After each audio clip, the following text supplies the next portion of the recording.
สวัสดีท่านผู้ชมที่ฮักแพงนำท่านผู้ชมมาติดตามข่าวกีฬาสโมสรพาราไดซ์อีสปอร์ตคว้า2แชมป์การแข่งขันอีสปอร์ตชิงแชมป์ประเทศลาวครั้งที่ 6การแข่งขันครั้งนี้จัดขึ้นระหว่างวันที่17หาวันที่19ตุลาคม2025ที่ศูนย์การค้าเวียงจันทน์เซ็นเตอร์นครหลวงเวียงจันทน์โดยมีหลายกว่า200ทีมสมัครเข้าร่วมรวมนักกีฬา 2,000 กว่าคนชิงใส่10รายการและชิงเงินรางวัลหลายกว่า100ล้านกีบผ่านการแข่งขัน3วันที่ดุเดือดตื่นเต้นและม่วนมัน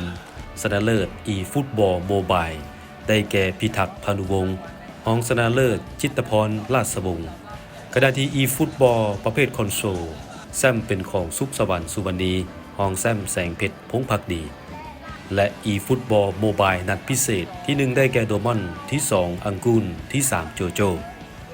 ประเภทเทคเคิล8แชมป์แมนจาบาล่ารองแชมป์เปตา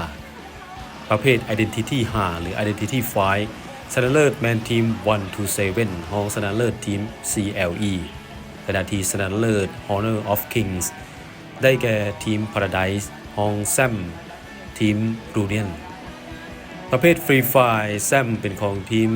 Reflect รองแชมป์ Evo XDR ส่วน PUBG Mobile แชมป์แมนทีม Game Zone รองแชมป์ Bad Boy Gamer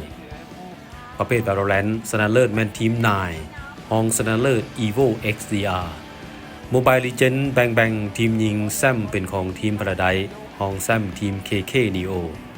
ส่วน Mobile Legends แบ่งทีมทรายแชมป์เป็นของทีม Leon รองแชมป์ทีม189สำหรับกิจกรรม Cosplay ที่1ได้แก่ทีมบัมต่อไปที่2ปีเตอร์ที่3โยอายุอิ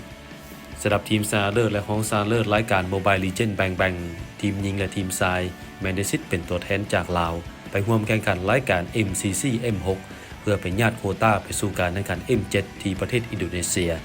ส่วนประเภท Street Fighter นักกีฬาที่ผ่านการคัดเลือกจะได้เป็นตัวแทนนักกีฬาลาวเข้าร่วมแคมปัส Legend อยู่ประเทศสิงคโปร์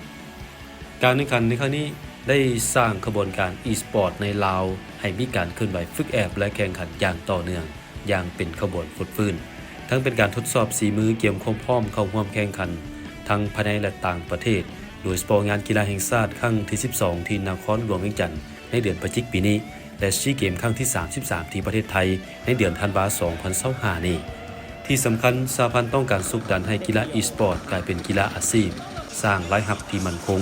และแนะนำให้เยาวชนวัยหนุ่มลิ้นให้เป็นประโยชน์สามารถแปลงเวลาให้เหมาะสมผู้ระเบียบและผู้นำใช้เทคโนโลยีให้แทบเหมาะหลีกเลี่ยงการพนันออนไลน์และปรากฏการณ์ย่อท่อต่างๆปัจจุบันมีนักกีฬา e-sport ที่สังกัดในสโมสรหลายกว่า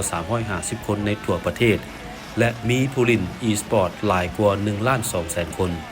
พิเศษปีนี้ได้เพิ่มกฎระเบียบให้นักกีฬาทุกคนที่เข้าร่วมต้องมีพาสปอร์ตเพื่อสะดวกเมื่อได้โอกาสไปแข่งขันอยู่ต่างประเทศซึ่งให้เกียรติเข้าร่วมชมและมอบรางวัลโดยท่านจุลธานสิริศักดาประธานสหพันธ์ e-sport แห่งชาติลาวพร้อมด้วยคณะบริหารงานสหพันธ์และผู้ให้การสนับสนุน